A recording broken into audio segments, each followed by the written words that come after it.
Hello viewers, नमस्कार। मैं अरुण सेठ अपने चैनल एस्ट्रोलॉजी मैटर्स में आपका हार्दिक स्वागत करता हूं। आइए आज के विषय पर आते हैं। आज का विषय है शरीर के अंगों का कुंडली के भाव में विचार। शरीर के किस अंग का विचार कुंडली में किस भाव से किया जाता है, आज हम लोग इस पर चर्चा करेंगे। आइए सबसे पहले कुंडली का प्रारूप बना लेते हैं। प्रथम भाव,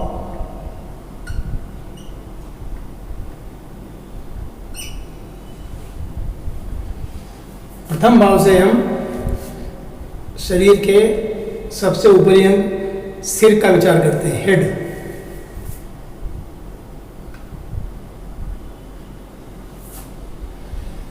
इसके कारक ग्रह होते हैं सूर्य। ये प्रथम भाव, कारक सूर्य। आप लोग चाहे तो नोट कर सकते हैं। प्रथम भाव, यहां लिखते हैं भाव, अंग व कारक ग्रह।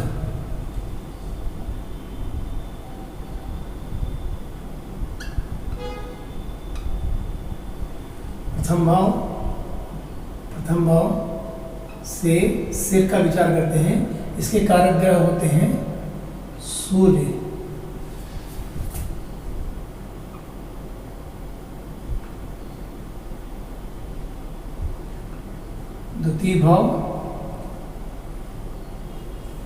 द्वितीय भाव से मुख का विचार करते हैं, फेस।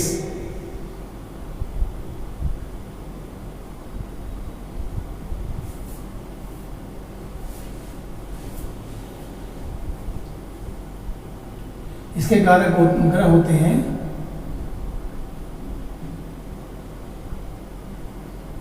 बृहस्पति।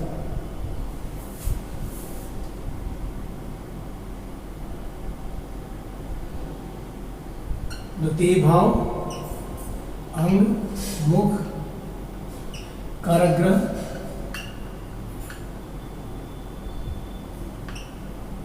बृहस्पति। तृतीय भाव होता है गला एवं भुजा।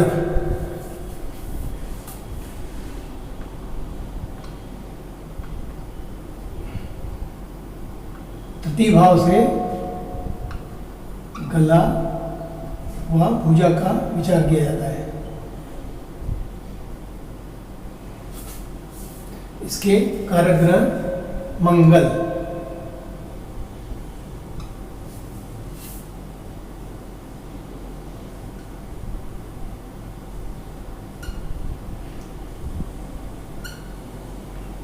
गला, भुजा मतलब दोनों भुजा।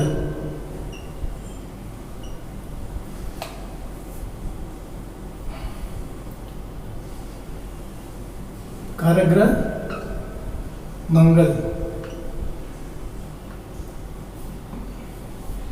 यहां द्वितीय भाव से मुख और दाहिनी आंख का विचार होता है। मुख व दाहिनी आंख, मुख और दाहिनी आंख का भी विचार द्वितीय भाव से होता है। चतुर्थ भाव,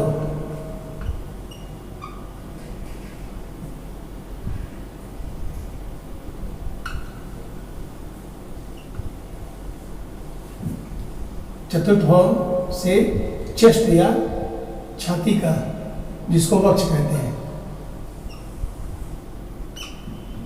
का विचार होता है। इसके कारक ग्रह होते हैं चंद्रमा।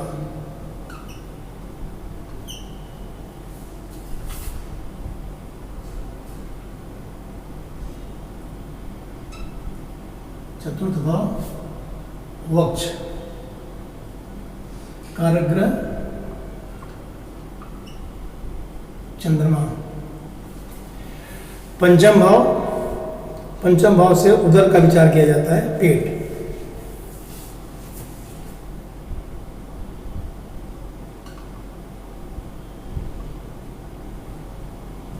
पंचम भाव से उदर का विचार किया जाता है, कारक ग्रह बृहस्पति।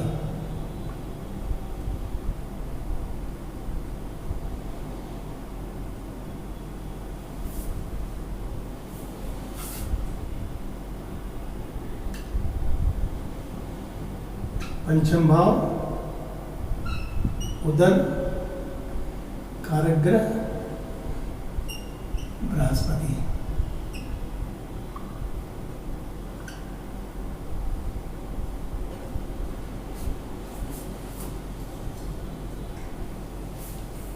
षष्ठम भाव, षष्ठम भाव से, षष्ठम भाव में नाभि से कमर तक का विचार किया जाता है।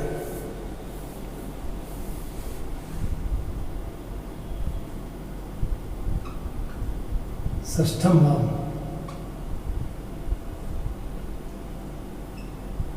नाभि से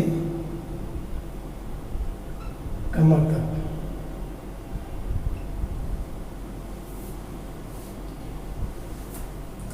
कारक ग्रह होते हैं शनि,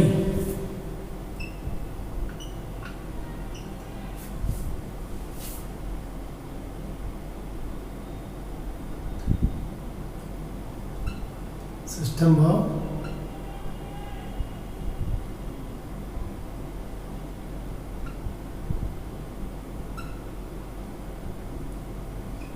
नाभि से कमर तक, कारक ग्रह शनि। सप्तम भाव, सप्तम भाव कमर, कटी प्रदेश और रीढ़ की हड्डी।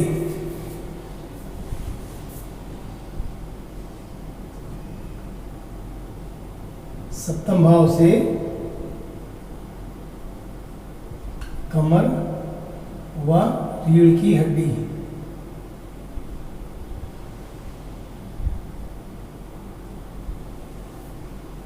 कारक ग्रह शुक्र।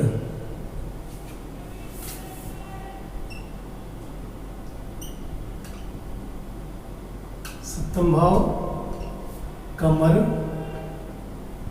व रीढ़ की हड्डी,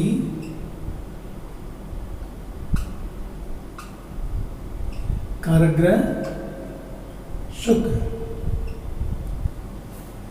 अब आइए अष्टम भाव। अष्टम भाव से जननेंद्रियों का विचार किया जाता है।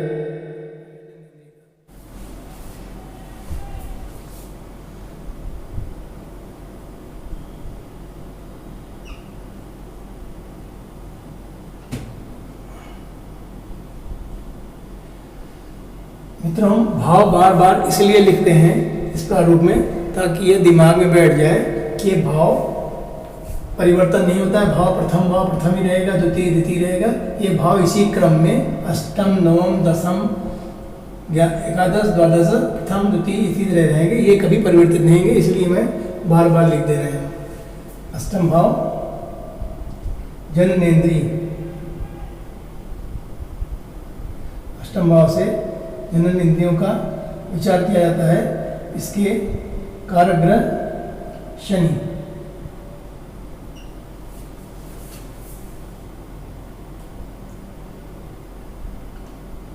अष्टम भाव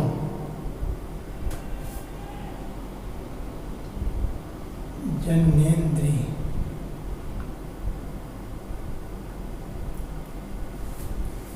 कारक ग्रह शनि। अब आइए नवम भाव। नवम भाव से जंघा का विचार किया था, जांघ।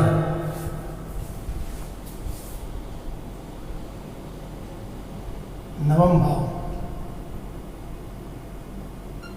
जांघ, दोनों जांघ, कारक ग्रह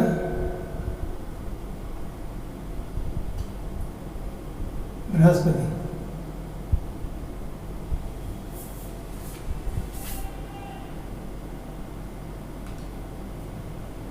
नवम भाव से जांघ, दोनों जांघ, कारक ग्रह बृहस्पति।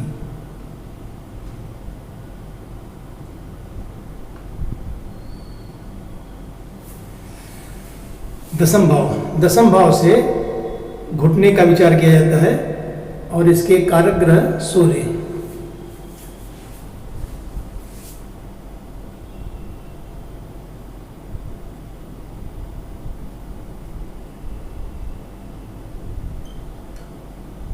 दोनों घुटने कारक ग्रह सूर्य।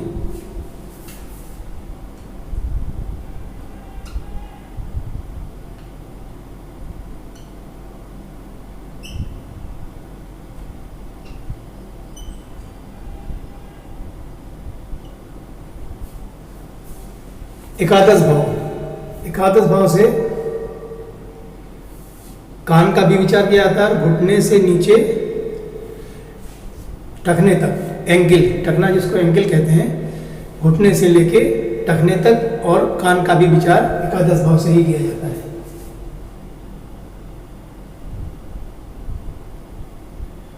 एकादश भाव से कान,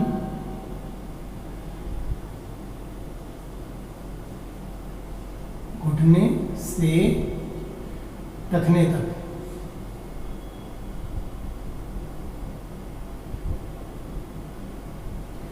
इसके कारक ग्रह बृहस्पति।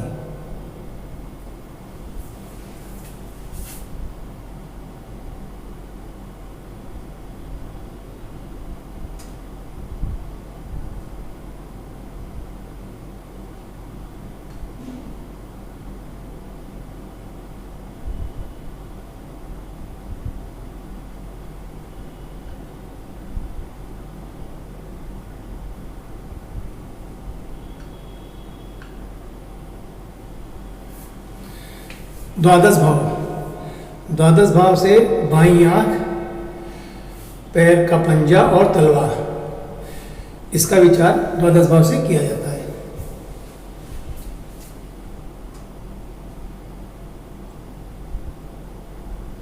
द्वादश भाव देखिए, द्वितीय भाव से बाईं आंख का विचार किया जाता है, दाहिनी आंख का विचार किया जाता है, और द्वादश भाव से ये दाईं आंख और ये बाईं आंख। बाईं आंख, पंजा पैर का व तलवार, इसके कारक ग्रह शनि।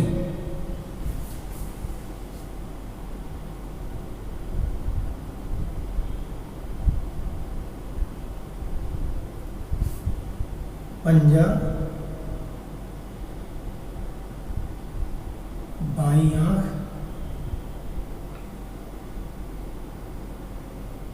तलवार।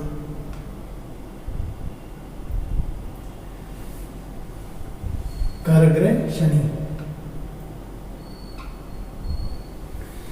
इस प्रकार हम लोगों ने देखा 12 भाव में शरीर के किस अंग का विचार किस भाव से किया जाता है। अब हम लोग इन 12 भाव में शुभ व अशुभ स्थान का अध्ययन करेंगे।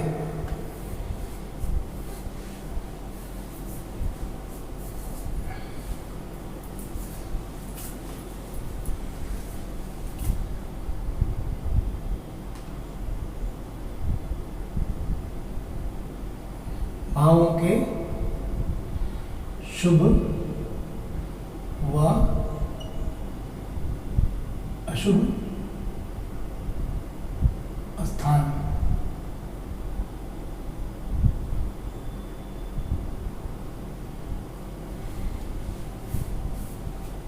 पहले कुंडली का प्रारूप बना लेते हैं।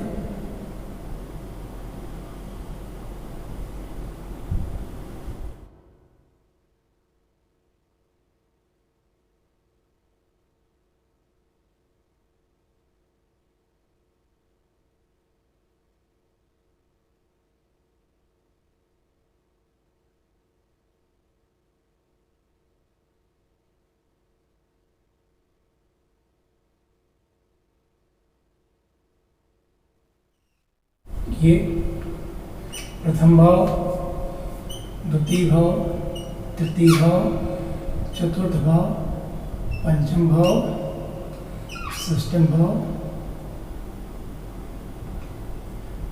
सप्तम भाव, अष्टम भाव, नवम भाव, दसम भाव, एकादश और ये द्वादश भाव।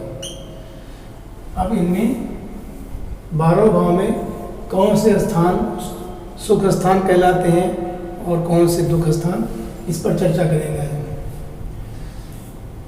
कुंडली में ये 1, 4, 7 और 10 ये 4 स्थान केंद्र स्थान कहलाते हैं और ये शुभ स्थान कहलाते हैं।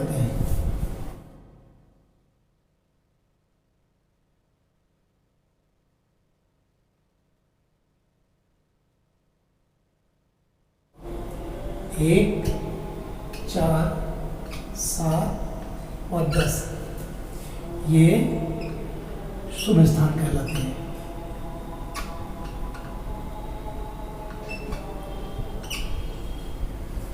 एक, 4, 7, 10 उसके बाद ये लग्न भाव है, ये हमेशा शुभ ही रहता है, भले इसमें अशुभ ग्रह बैठे हों फिर भी वो अपना फल शुभ ही देते हैं। दूसरे शुभ स्थान होता है 1, 5 और 9, इसको हम त्रिकोण स्थान भी कहते हैं। केंद्र त्रिकोण, त्रिकोण इस प्रकार 1, 5 और 9 इस तरह से त्रिकोण बनता है। 1, 5, 9 केंद्र त्रिकोण बोलते हैं इसको। केंद्र त्रिकोण भाव 1, 5 व 9 ये शुभ स्थान होते हैं।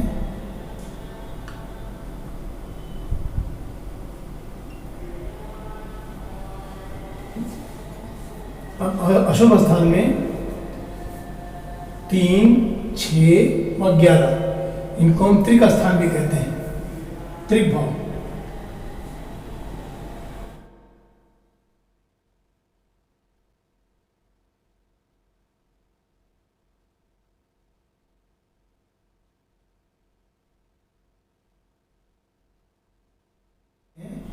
तीन, 6, 11 ये अशुभ स्थान कहलाता है।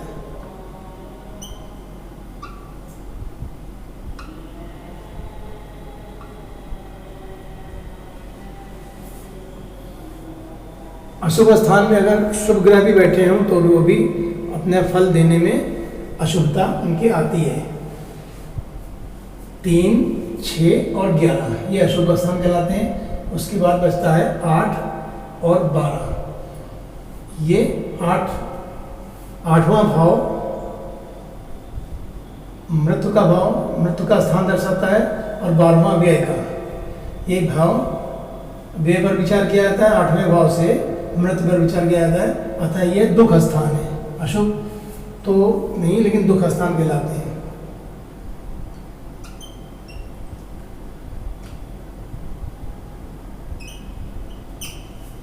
8 और 12 ये स्थान भी अशुभ ही होते हैं।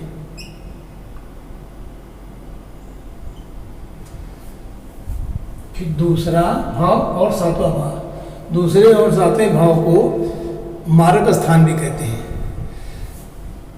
मारक स्थान क्यों कहते हैं ये हम आपको अगले पाठ्यक्रम में अगले विषय पर चर्चा करेंगे। उसमें अष्टम से अष्टम थ्योरी और भावत भाव के सिद्धांत को पर चर्चा करेंगे, तो उस समय हम आपको दूसरे और 7वें जो मारक स्थान है कि ये मारक स्थान क्यों कहलाते हैं इस पे चर्चा की जाएगी।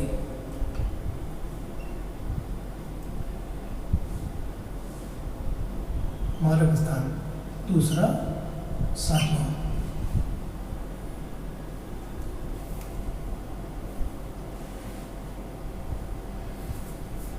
आज के विषय में बस इतना ही। अगली चर्चा हम लोग भावत भावम सिद्धांत और अष्टम से अष्टम थ्योरी पर करेंगे। तब तक के लिए धन्यवाद, नमस्कार।